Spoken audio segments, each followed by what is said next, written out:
This is Bryan Stoll, and you're listening to Airey Bros Radio. All right, y'all, we are back tonight, and we are going belly to belly.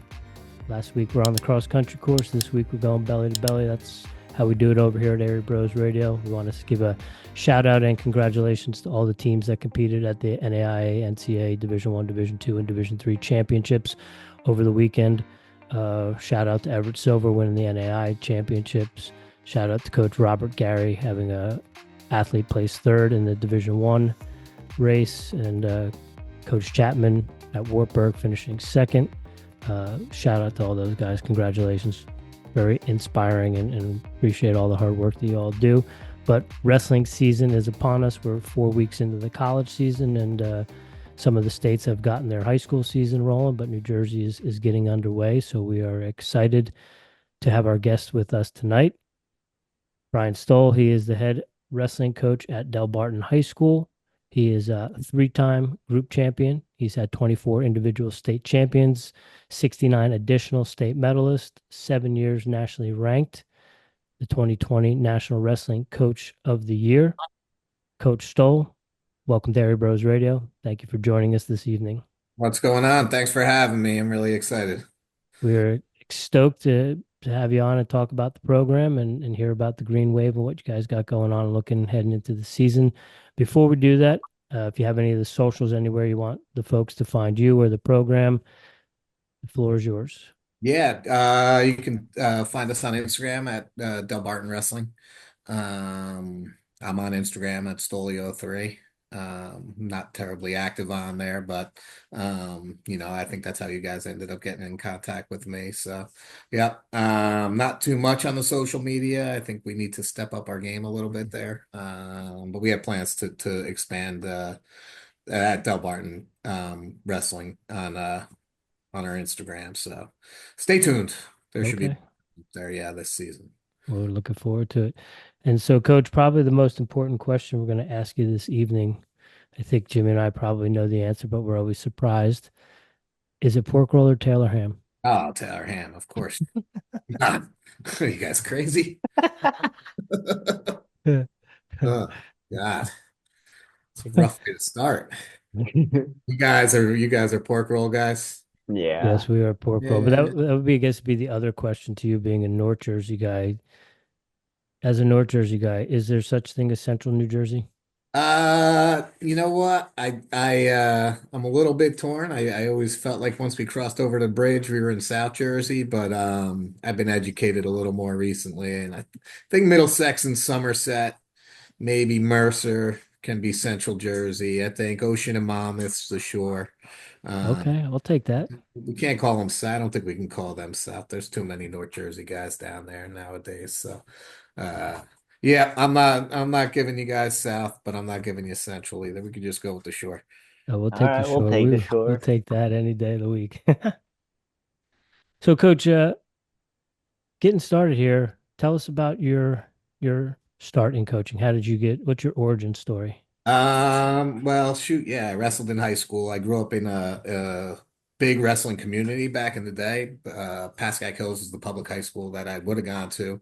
And they were one of the top teams in the country, 77, 78. I think they had 3 state champs each year, back when there were only 12 weight classes. So, my father grew up in Teaneck, which was great in the late 50s, early 60s. So I was always around wrestling. My father was actually a football coach, and a baseball coach, so I had to kind of find the sport that he knew the least about. So I decided to gravitate towards wrestling. I had a relatively successful high school career. I won the regions twice, and eventually I took third in the state my senior year and wrestled for 1 year at Duke, and when I came back, I went back to my local high school, St. Joe's Montvale, which we've had a great rivalry with them over the last couple of years. But I'm an alma mater. That's my alma mater. So I went back there, coached there for a couple of years, and opportunity came up at Delbarton. Stars kind of aligned for me. It wasn't it wasn't the program that of now, but we did have some great wrestlers. in Frankie Perrelli and Mike Gray and Trevor Meldy. So there was certainly a base to build off of, but we didn't have a tremendous amount of depth. So it was, that was 20 years ago. 20 years ago this week was my first time stepping in the room. So, yeah, we've accomplished a lot in the last 20 years for sure. So you mentioned that being 20 years ago, and you have accomplished a lot with all those state champs, those 24 individual state champs. That blew my mind when I heard that. And it also blew my mind that you took over the program Mike Gray senior year, who is New Jersey's first four-timer. Yep. I'm curious, looking back on that with all the experience you have now, being a successful season coach, do you look back at anything that you kind of dealt with growing pains in that first season and kind of chuckle out now? Oh, yeah. I mean, listen, I had no idea what I was stepping into there. I was very fortunate that, Mike and his family were super supportive, but it was a high pressure situation, from day one, and I can remember waking up every morning and making sure that his match count was up to date. I'd wake up in the middle of the night with nightmares of him wrestling too many matches, or my AD was on top of me every day about it. It was it was fun, but it was really hard and really stressful. Listen, he was going for history, and fortunately, um, we had a really good situation where his assistant coach, who's still with me today, stayed on staff, Guy Russo. So he kind of dealt with the Mike Gray and really the elite guys. So Mike and Frankie and Trevor, he focused on them, and I really was hired to build a program aside from having the elite kids. So it was good to have an assistant coach that was willing to take all that and wear all that while I, really focused on developing, some younger, a lot of first year wrestlers you know, I think we had 15 or 16 guys in the lineup. So uh, we certainly didn't have a tremendous amount of guys in the room. So, yeah, it was much different than we are now. We were rolling the mats out in the gym and we didn't have heat in the gym, and it was a very, very different world from what we have right now. So you mentioned that the head coach stayed on as an assistant and took care of some of those top dogs. And correct me if I'm wrong, did Mike have his first high school loss his senior year at the Beast of the East? No, he had lost to Franklin Gomez, I think the year before in the BC's finals. So he had his second loss, yeah, to a guy named Mike Robinson in the semifinals. And, yep, I was in the corner for that one. Did you catch any heat on that or no? Because the other coach was Uh, still there. no. Yes and no, I think. No, I didn't. I probably put a lot of pressure on myself more than catching heat. I mean, it was, he caught a hot guy, and the guy ended up wrestling Kellen Russell in the finals, and Kellen beat him in overtime or ultimate tiebreaker. So, it was the guy was wrestling really well, and kudos to him. But it was certainly a wake-up call for me, that this was not going to be a walk in the park kind of season where he was just going to crush everybody and I was going to be able to take all the glory. That's for sure. And you brought up rolling out the mats and not having a room, and you were brought in to build the team and build the program, and you had those three guys. They're all from around when I was growing up, so those are the guys that I knew and knew how good they were and what they did in college. What do you think the keys were to building that program, and how long do you think it took to really get it off the ground? Those guys were great, and I loved having those guys. Um, but I think as they moved on, and we kind of established something new. I mean, they had come into a program that just had a little bit of a different culture than what we were to build team wise. So as they moved out, and they were great role models for these guys. But I think once we kind of had a fresh group, I think our first state championship was in 2011. And a couple of those guys, I think, were in our middle school maybe when Mike and Trevor and Frank were there or had come in for that. But it was definitely it was definitely a different culture that we were trying to build a team culture. And they had, it was just a unique situation because they had these three elite guys and the team did not have much depth at all. So it was it was very different what they needed versus what everybody else needed. And then, as they funneled out, it was kind of like everybody kind of needed the same thing. So made it easier. Was there a specific season? Was it that year that you won the first state championship? Yeah, I think that 2011 season, we just honored those guys last week. It was a really it was a really special team. I think we had five or six guys who placed in the states.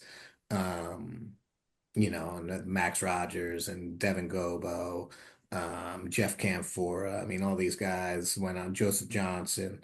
We probably had seven or eight guys that went on to Division 1 wrestling programs and were relatively successful there. So Nikki Anderson went to Virginia Tech. I mean, that was the first group where we had guys up and down the lineup that knew how to wrestle. And are those same individuals? Were they coming in from the middle school or? So Georgie Lopez, Devin Gobo, we did so that was another unique thing that Matt Albano, Devin Gobo, Georgie Lopez actually all came into our middle school in seventh grade. I'm missing a couple other names in there too, but they had kind of built into the or bought into the culture of the school before they actually bought into the culture of the wrestling program. So a lot of times, especially, you've been around wrestling programs where the wrestling program is kind of its own clique outside of everybody else in the school because we deal with much different things where these guys had already established relationships with kids in the school that didn't play sports. So they definitely brought more recognition to us amongst the student body and definitely helped our program grow, and then, that they were the basis for what we have now. Can you talk a little bit about the culture of Delbarton and what that's like? We're shore guys, so we know of Christian Brothers Academy and kind of how that school runs and operates. Is it similar? Is Delbarton similar in that regard in their culture? I would say, well, in the sense that it's all boys. Hmm. um, we our academics is very, very selective, as you can see by the colleges that our guys go to. So we're getting the best students. Our tuition's also, pretty high. So we generally have parents that are super committed, and kids that are super committed. So in the wrestling program itself, but school wide as well. So we have we just have really a ton of really, really special kids throughout our school. We had two Olympians this year. Obviously, Pat Glory won an NCAA title a couple of years ago. We just had a guy yesterday, or yeah, it was yesterday, Sunday, win the NCAA tennis championship for Columbia University too. So we have guys that have been successful in all walks of life in athletics, and I think it's it's a culture where the kids kind of push each other and they root for each other's success, but they're also super competitive. So it's a really good combination. Then you add in the faith aspect. Obviously, it's a Catholic school, and we have a certain standard of behavior that we expect from our kids, aside from their athletics and their academics. So we aim to build really well-rounded kids. And you teach there too, correct? Yeah, yeah. Is all boy population? Does that make life a lot easier? Yeah, well, you know what? I went to an all boys high school, so Okay. I don't know any different. I imagine it would be a little more complicated with girls, but I don't have any experience to say either way. Okay. Coach, you bring up the academic load. How does that affect the way you coach and how you deal with the kids? Yeah, so I think. And things have changed a lot in the last 20 years as well. I used to think, if we weren't practicing 2.5 hours, that we weren't getting enough done. But I'm really learned to, we were traveling to practice. After we were rolling the mats out, we ended up traveling to practice. Originally, we were going to Edge in Whippany, and then they closed down during COVID. So we were at Buxton's and Randolph. So we really had to learn to be efficient with our time because we were 20 minutes on the bus to get to practice. And I didn't want to, keep the kids all day because of their academic load. So we learned to be a lot more efficient, and I think our results have been a lot better. Which made me realize that as long as you're working smart, you don't certainly don't need to overload these kids. I mean, there's a time and a place for that 2.5 hour grind practice. But it's few and far between. We're really focusing on rest and recovery and trying to trying to keep we bring our school counselor in to talk to the boys a couple times a year to help them deal with their mental health. So we have a well-rounded program to kind of alleviate any type of added stress that the academic load would put on them. And you bring up the tuition being a hefty cost. And me and Rich have a joke because we've known some people that told us that they got scholarships to Catholic schools, and we always look at each other and go, night in. Is there Yeah. anything like that at Delbarton? No, I mean, there's need-based financial aid. I mean, I think all the Catholic schools kind of have the same policy. I mean, our school does give out, I think it was like $3 million last year in financial aid, but $3 million can go by pretty fast when the tuition is 47,000. So, yeah, I mean, there's certainly kids that are getting financial aid, and there's certainly kids that are paying the full boat, and it's certainly not a athletic scholarship in any way, or academics, to be honest with you. Everything is need based. So basically, you fill out forms, submit your taxes, and then the they have an outside service that they use that says what they can pay, and we try to meet the aid as much as we can. Coach, you have kids traveling a good distance to get to Delbarton to be a part of the school and the program? Yeah, we probably have kids that are traveling 50 minutes, I'd say. I don't think there's anybody in our wrestling program that's over an hour. I mean, it depends on traffic too, obviously. Yeah. But with Bergen, we draw from a wide range. I mean, we have kids in school that are driving up from Monmouth County. And we have kids that come down from Orange County and Rockland County, out from Warren County. We've probably had some kids that have come in from New York City. We've definitely had some kids that have come from New York City. I don't know if we have any right now. So we do, uh, draw from a wide range.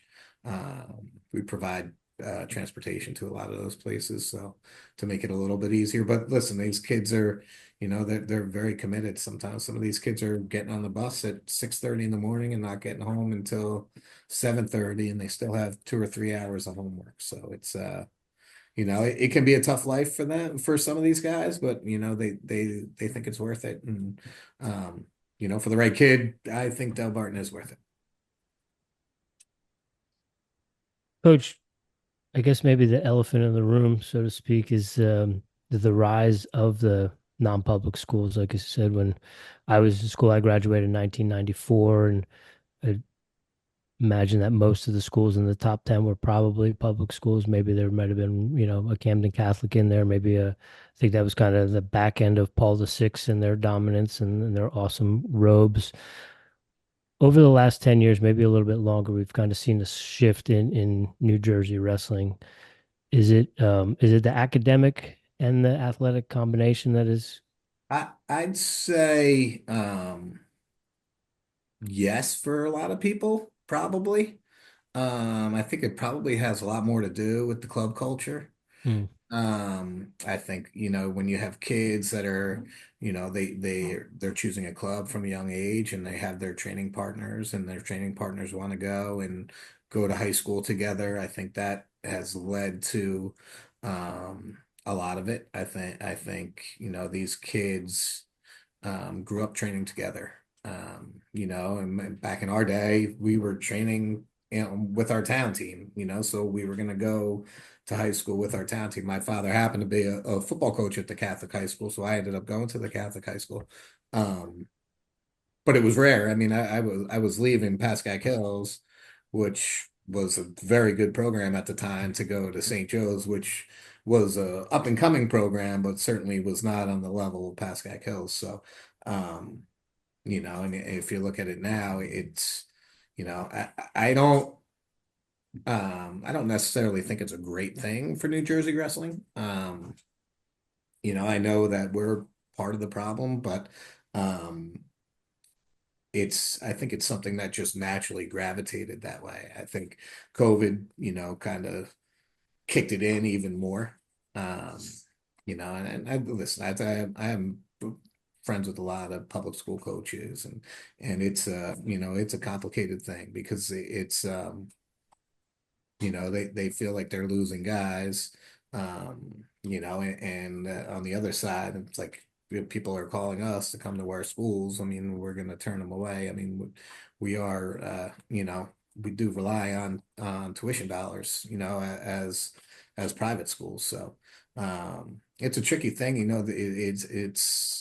Um, I think wrestling held out for a long time compared to some other sports. I think, football, you saw it start, earlier in the 90s for sure. If you look at the basketball top 20 in the state, it's like, you're going to see either charter schools or Catholic schools. So, I actually think wrestling in New Jersey was one of the last holdouts Mhm. in terms of the private schools starting to dominate. I think you can see in PA,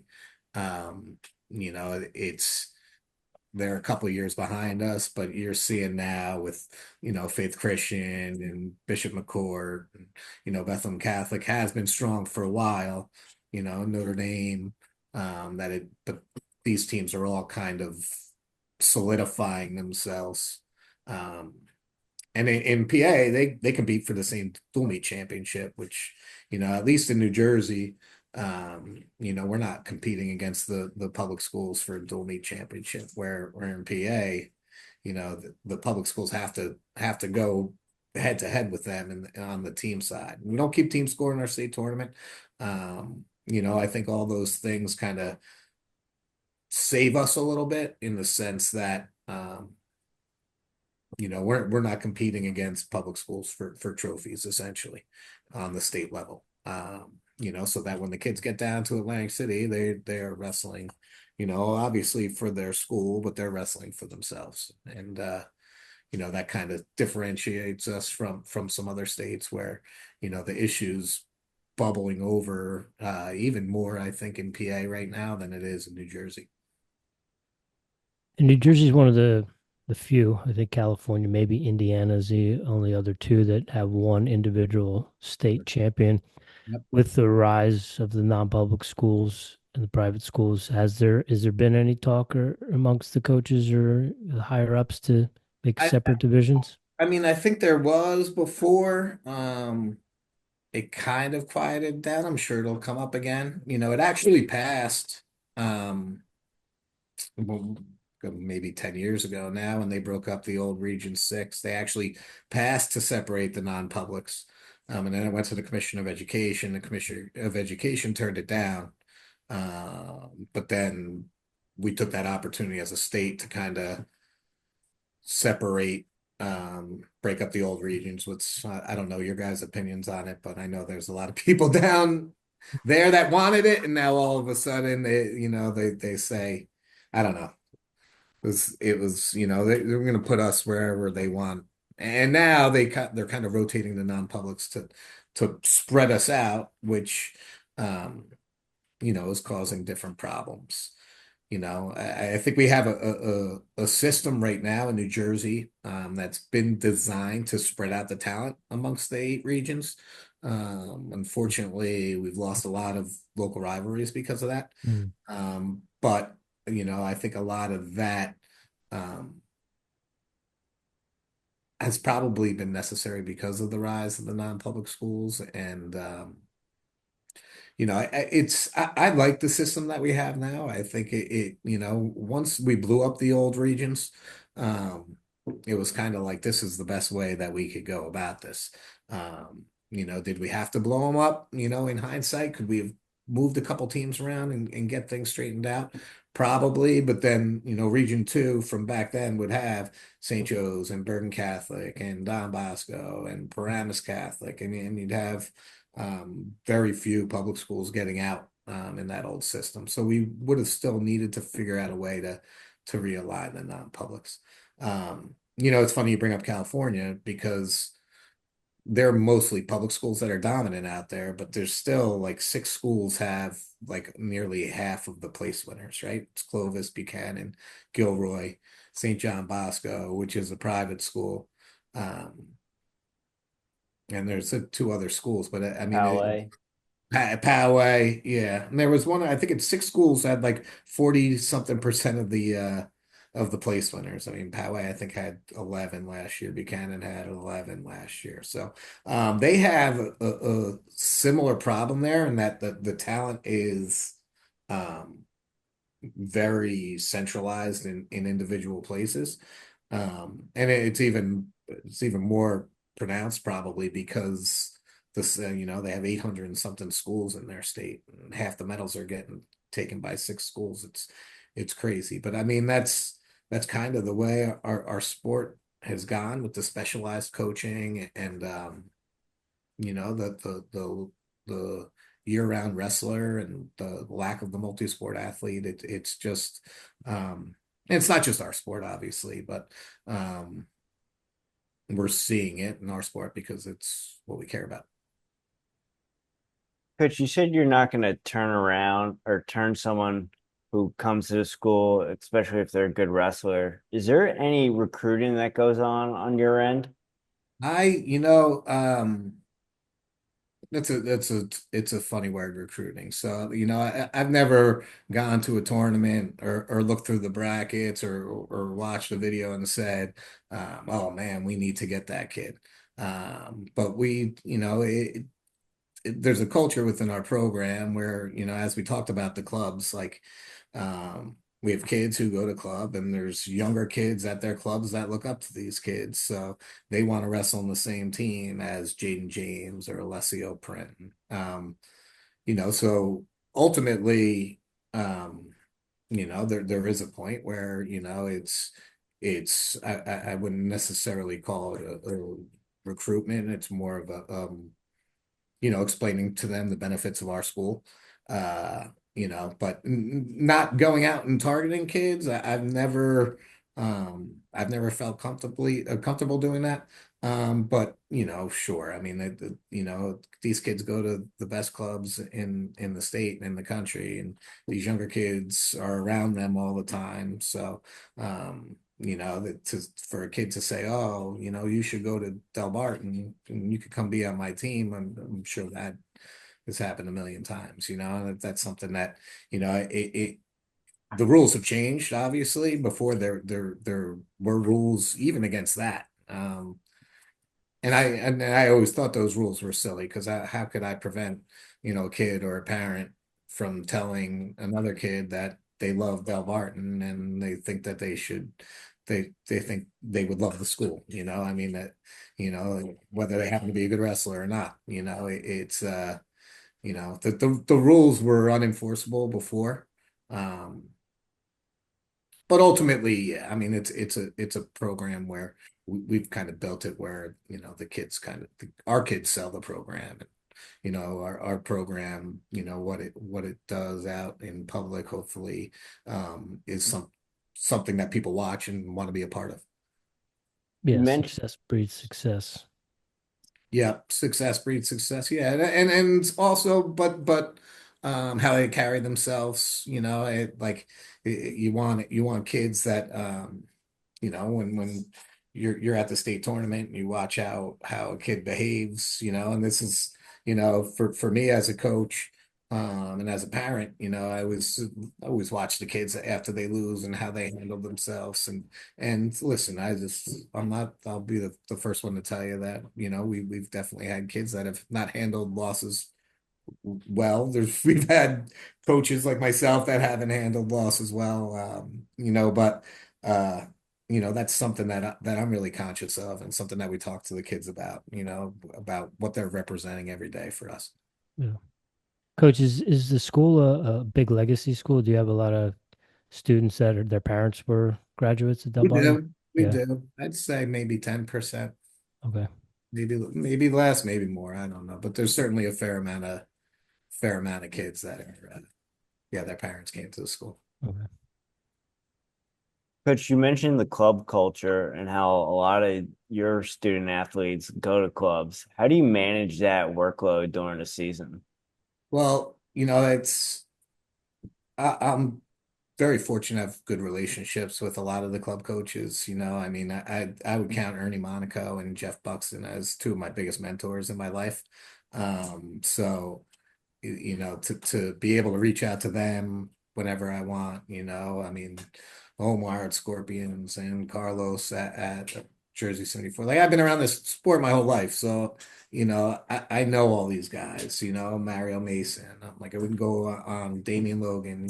His son's on our team. So and Corey Cooperman. I've known him since he was young. So I have relationships with all these coaches, which makes it a lot easier. So I can talk to the kids and say, well, what are you doing when you're going to practice? And we can kind of cater our program around what they're doing. And I can also communicate with the coaches about, what we're doing.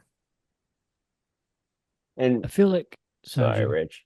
I feel like wrestling is one of those sports where maybe more than some of the other sports where maybe in New Jersey, but where the high school coaches and the club coaches usually, at least from my perspective, tend to have pretty good working relationships where maybe track and field or some of the other individual coaches and the high school coaches maybe don't necessarily see eye to eye or kind of have the students' best interest at heart. Yeah, I think that I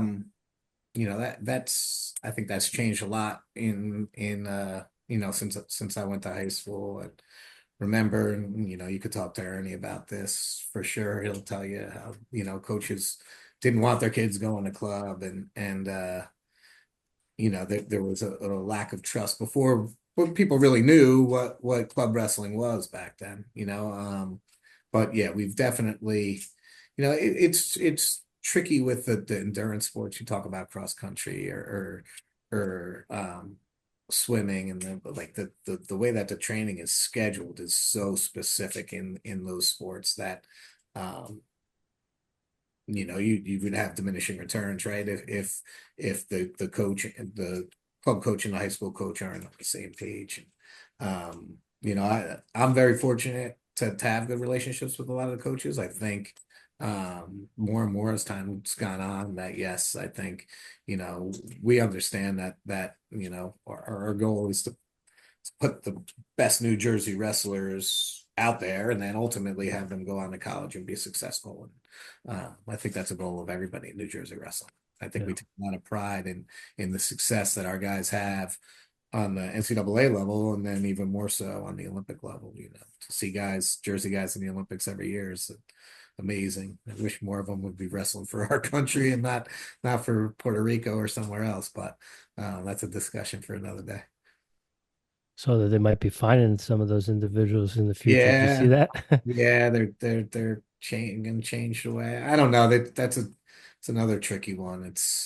I like having all the best wrestlers out there and wrestling in these tournaments.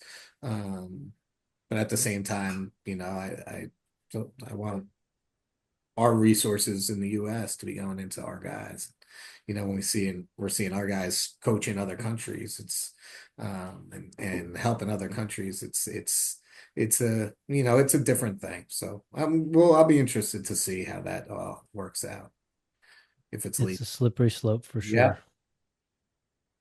Coach, before you brought up handling losses and how coaches handle losses and looking back on some moments that you weren't too proud of how you handled the loss, did that just come with age as far as, you've been coaching for a long time, you become more seasoned. You mentioned coaches like Coach Buxton and Ernie.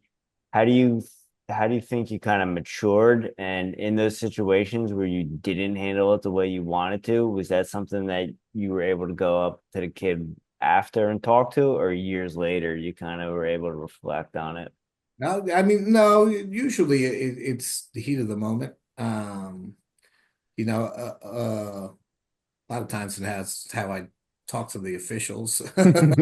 Um, but at the end of the day, it's been a lot of heat of the moment stuff. I think as I've grown older and I've been very fortunate to you know be seated in that center mat in the state finals enough times now that um I know that it's not life or death, even though it feels like it at the time. And believe me, for it still feels like it at the time. And the heartbreak of when a kid loses, when he puts everything into it, is devastating. And if you feel like an official made a bad judgment, it can be really frustrating. You know, at the end of the day, you gotta trust the officials trying to do the best job that they can, and um, it's a really tough sport to officiate. I wouldn't want to be out there. I mean, that's why we're the coaches. You mentioned being fortunate enough to sit in that corner, and you've had 24 state champs. Is there any particular quality in any of those guys that across the board that you can pinpoint?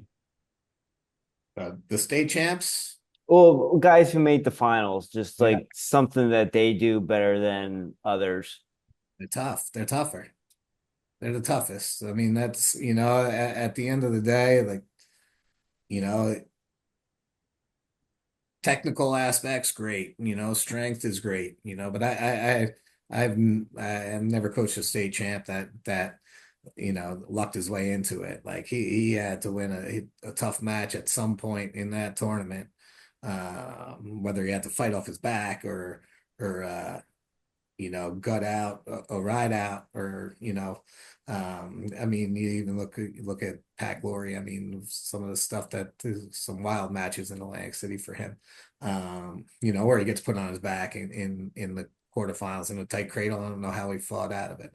And he went through some devastating losses.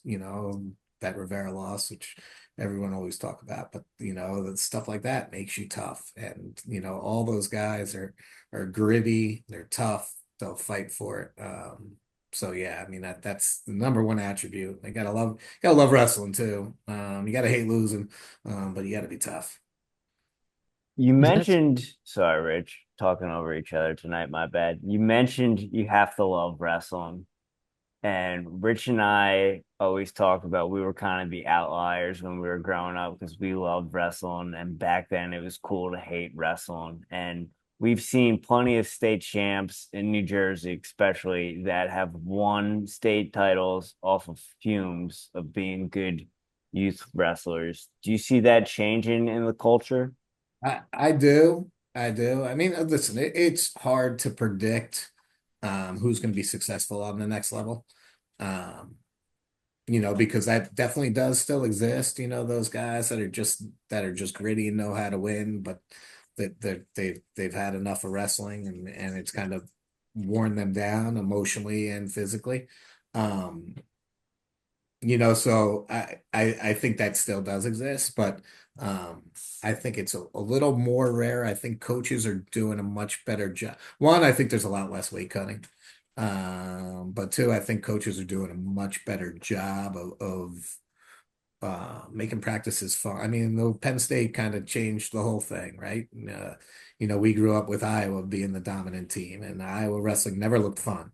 Um, so wrestling wasn't supposed to be fun in our minds. And then, you see Penn State come out and have the kind of success that they've had. And there's kids that are always laughing and always talk about how much fun they're having. And, I think that's changed it. Yeah, and the lack of weight cutting. I mean, there's definitely, there's definitely not to say that it's not going on, but it's actually more responsible. I mean, we used to eat whatever we wanted and then starve ourselves for 2 days, where now these kids are actually have dietitians and nutritionists and have a set diet, and they're using some science behind it. So yeah, it's definitely different. I think the burnout level is less because the sport is actually is more fun now because of the changes. Yeah, I think that weight cutting is probably the biggest thing that had so many kids in the 90s and early 2000s dreading it. Yeah, And again, I was always like, why are you here then? Like, you don't have to be here. exactly. Coach, we've been on for about 45 minutes or so now. We haven't even touched on this season and how the team's looking and everything. So why don't we get into that? How, you said you're doing tryouts Yeah. for a couple of days and season will be kicking off next Monday. So how's the team look? Anyone we should keep an eye on for? Or are there any duels we should be looking forward to or marking on the calendar? We have shoot. Well, we have I think we had 32 kids in the room today. But probably 24, 25 kids that really know how to wrestle. So we're gonna have some competition at some spots, I think. Good, healthy competition. And then we have obviously the superstars, Cam Sans, who's coming off a state title, PJ Terranova, who, just took second in Fargo. You got Jaden James, who's now ranked number one in the country, and Alessio, Brenton, if I have no idea what he's ranked, but I put him up against anybody that anybody wants to put up there, and there's more guys too, so the Ryan DeGeorge is returning state champ from last year, Chase Quinault, two-time power he plays, so I can, I could list them all. I think we have uh some depth. Will be a little leaner up top than we have been the last couple. I mean, we graduated two state finalists at 215 in heavyweight. So we're going to be looking to replace those guys. I think we have guys that are going to grow into those spots. Um, our schedule is loaded. So we open up at the National Hall of Fame duels in Oklahoma. There's 12 teams out there. I think they're all ranked in the top 40 in the country. Then we go to Power 8, and then we're doing big Catholic school duels at CBA with 15 of the top Catholic school programs in New Jersey. Then we're going out to, we'll be out at St. Ed's for a quad with St. Ed's, Clovis, and Detroit Central Catholic. And then we got the Blair match, which is always you know, I'll say it's amazing. When I took over, you would have never thought that, the Blair match would be the one that we'd have circled on the calendar every year. But, it's come down to the last match every year. I can't call it a rivalry yet because we've never beaten them. But the matches have been exciting, and the crowds have been electric. And I think that the fan interest and the school interest has been great. I think it's really bolstered our program, and to even be considered in the same conversation with Blair Academy was something I would have never imagined 20 years ago. Ross is a good buddy of mine, so I'd like to beat him just to get some bragging rights. So that's a long ways away. That's the end of January, so we're just gonna take it one day at a time until then. All right, some tough stuff early on, and doesn't get any easier as the season goes on, does it? Exactly right. I'm curious, Coach. I got two things off of that. You said one, you got about 32 kids in the room, 25 of them know how to wrestle. Does that mean you're still getting kids coming in as ninth graders that have never wrestled before? Yep, yep. Okay. Oh, we don't make any cuts. We have kids who come in as seniors. We have a kid coming in as seniors who's committed to Air Force as a lacrosse player, so he want to try out wrestling. So we'll take them all. I think that's the great thing about our sport. I think it's great for our kids. It's you know I like for those kids to see what our kids do. But and I also like to have our kids kind of have normal civilians in the room just to um, you know see the other side and not get so wrapped up in wrestling all the time. Yeah. And I've seen in my experiences coaching wrestling that sometimes it's hard to get through to the football coaches that you're going to help their kids be better football players and maybe make the kids a little bit more marketable or maybe even get them a wrestling scholarship. So I'm curious, have you Yeah. been able to bridge that gap with the football coach? Do they allow some of the football linemen and stuff to come out and help you in the upper weights? Yeah, so our offensive coordinator wrestled for us on that 2011 team.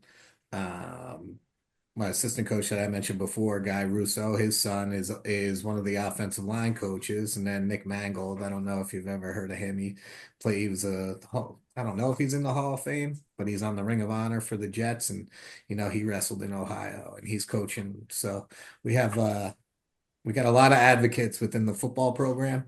Um, those guys we'll probably see next week, this week when they're off school and they're still resting a little bit. So I'm hoping that we can drag a couple more of those big guys out too. That's awesome. I love hearing that stuff. Yeah. Coach, you mentioned a lot of studs and how you're gonna have a loaded team and there's gonna be some healthy wrestle-offs. How do you talk to a kid who maybe might have been top guy in middle school, maybe even a state champ, and he's coming in and he's behind a nationally ranked kid, and there is no red shirt in high school? How do you kind of encourage that kid not to get discouraged? We try to do our best to get them as many matches as we can. So we enter a couple extra events. A lot of times try to get them into a lot of our league meets. We go to a couple other dual meet tournaments where we have um, some easier matches. So we try to get them as much there. And at the end of the day, like if you want to be a state champ, you gotta be able to start for your team. So whether it's here or there's someplace else. And also, these kids are buying into a school and a program, more than they are buying into, that chance to wrestle in the state tournament as a freshman or even a sophomore sometimes. I mean, Vinny Lee, I don't think was a starter for us until his junior year and won a state title his senior year. Joe Tavoso, I think, wasn't a full-time starter until his junior year and won a state title for us his senior year. So we've had guys that have been patient and bought into the system and it's paid off for them. So it was probably harder before those guys were doing it, but now we can always point back to those stories and say, that we're on the right pace. It's just they're going to take a different route than your standard state champ is going to take. You don't rebuild, you reload. That's what we try to do. Heck yeah. Coach, there's a lot more to coaching, especially as a head coach, than the X's and O's or the technique involved. And, a lot of times, especially from a wrestling perspective or even track and field cross country, the director of the program, and we hear them refer to the director or the head coach as the CEO.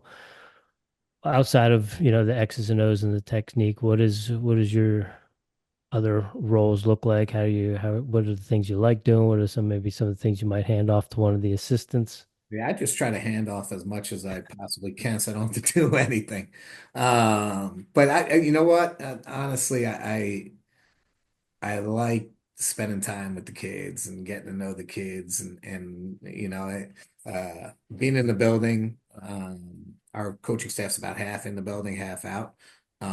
So I'm there all day with them. I know all their teachers. So I can kind of keep track of what they're doing outside of wrestling practice. Um, I don't put I don't get out on the mat too much and wrestle. Like I gave that up probably 7 or 8 years ago. Uh, unfortunately.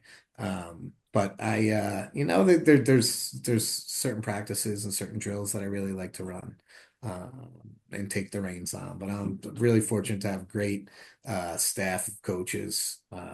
So if I wanted to do nothing, I could, because I got a great group. But it's again, that's been a long time coming for us, and something that we've built over the last 20 years. You get a lot of alumni coming back. We do, yeah. So they should be popping in tomorrow and certainly Wednesday. And then, over Christmas break, we'll see a ton of them as well. So, the ones in college. And then, sometimes we'll have some older guys pop in, and, they used to pop in a lot more 10 years ago when we weren't quite as good. Now that they don't want to get their tails whipped, so they don't come really as much. Do you have a rough estimate of how many guys you have wrestling in college right now? All Oh, positions? I have no idea. That's A lot. 12, 13, Yeah. maybe. Yeah. Yeah. I mean, I know a couple guys are taking gap years this year. Um, but yeah, probably should keep track of that stuff. So maybe that'll be my next duty. There you go. Do you have an All-American count? A total All-American count. So we had George Lopez was a four-time All-American for Williams College. He was the only, I think, still only four-time All-American for Williams College. Frankie Perrelli was a fourth at Cornell. Um, Mike Gray was two-time All-American at Cornell, fifth and sixth, or maybe fifth twice. And then Pat was, four-time All-American national champ. Those So are some impressive numbers, Coach. They really are. impressive guys for sure, the amazing guys. So yeah, I've been very, very, very, very blessed to be able to coach some really amazing guys, and to be given an opportunity to coach at a place like Delbarton is something I could have never dreamed of, before all this. So Coach, what do you teach? driver's ed and PE. Nice. All Yeah, right. yeah. I'm a PE teacher as well, coach. There you go. It's a lot harder than they say, right? It's these days because I really try to focus on the strength and conditioning aspect and fitness. So not everyone likes to work out. Not everyone likes to exercise. So What school you at? I'm down here in South Carolina. I'm at a charter school, Green Upstate High School, Oh, nice. Good just deal. in Greenville. Awesome. Yeah. Trying to get them to start a wrestling program. They didn't realize they had to pay for a mat. Oh, well, maybe next year, Yeah. right? Coach, is there anything about Delbarton, the program or the school that we haven't spoke on that you want the audience to know? No, it really is an amazing place. If you've never been there, it's certainly worth checking out. We have a 250-acre campus centrally located around a national park and a county park. So it's like 1,200 acres of preserved land. It's an incredible place, like up on top of a mountain. It's a place that kids love to go to school every day, and the teachers love to go to work every day. And we got a lot of people that work really hard, and everybody's kind of pulling in the same direction. It's a Catholic school. Some people don't realize that. It's a, Benedictine Catholic school. Um, and it's an amazing place. Is that Well, something where the kids are going to have some sort of like theology every day Yes, yep. aspect? Yeah. I think that was the first 3 years. Yeah, we have mass once every 2 or 3 weeks. Um, it's not all Catholic kids, but the Catholic part of it is a major part of the values are a major part of what we're teaching over there. So, uh, humility and stability, and all the good stuff that make boys become men in their lives. So Is the middle school on the same campus? yeah, middle school is Yeah. very small. There's only 30 kids in each grade. Okay. So seventh and eighth grade is 30 kids, 30 kids. They're right mixed in with the um, They don't, well, they can take class if they advance enough in math. They'll take some classes with the high school kids. But they have their own sports programs but everything else they're mixed in. I mean, they're in the cafeteria with us, and it's a definitely a unique place. It's a beautiful campus. I was up there for I did a duathlon race up there. Like in the early 2000s, we did some mountain biking and some trail running, and it Yeah, was like, yeah, oh yeah, man, yeah. it's a pretty good place to go to high school. Exactly. Final four, Rich. Let's do it. Coach, are All you a right. coffee drinker? I am, yes. How do you brew your coffee and how do you take it? How do I brew it? I go to Dunkin' Donuts and I drink iced coffee. Well, I shouldn't say that. I like an espresso. If I'm in Italy, I go to Italy every summer for 2 weeks. If I'm in Italy, I drink espresso. I drink it all day. At home, I like a large iced coffee with one milk, one sugar from Dunkin' Donuts. So, Okay. Um, Where in Italy you going all over? You have a specific place? I chaperone the school trip to Rome. Okay. Yeah, I got lucky. I kind of fell into it one year and I haven't lost any kids Right. yet. They keep sending me back. So it's a really good gig. So I spent 2 weeks in Rome and there's some other chaperones. So if the other chaperones are in town, I can get out and travel a little bit. So I've been, from Florence south, I've been pretty much everywhere. I haven't been up north yet. Okay. Solid summer vacation trip right there with Yeah, the not bad. with the Yeah. kids. Yeah. Coach, do you have any daily practices or rituals you do on a regular basis to show up as the strongest version of Bryan Stoll? Nothing in particular. Just get up and try to go, It's the most important thing is getting up and getting out of bed, once I can get back going and everything gets going from there. Right on. Coach, what are you listening to right now? Music, podcasts, audiobooks? Are you reading anything? I've been yeah, I like what's the podcast I've been listening to the short history of? They're great. They're like hour-long podcasts. Newest one was on Chichen Itza. Um, but yeah, I've started to get into podcasts. Rogan, I'll listen to a little bit. Theo Vaughn, I like. Nice. Yeah. Shane Gillis always make me laugh. Speaking our Um, language, Coach. yeah. Yeah, and this is a really pretty recent thing. So, uh, and they help me go to sleep too. So, uh, yeah. All right. Well, if you like Theo Vaughn and you like Shane Gillis, I would suggest maybe checking out Ryan Sickler and the Honeydew. Okay. He also has another shorter, it's like 30-minute one called The Way Back. You're right. And it's just comedians telling stories, but the Way Back is kind of like a nostalgia where they talk about Okay. growing up in high school, and Ryan wrestled in high school. So every once in a while you'll get Oh, cool. he had a Mike Vecchione who actually wrestled at Penn State for a little bit. He's a comedian as well too. So that would be one I would maybe put into your rotation. Sounds good. I'll Might check it find out. yourself cracking up laughing while you're trying to go to sleep though. There you go. That's all right. Coach, last one we have for you.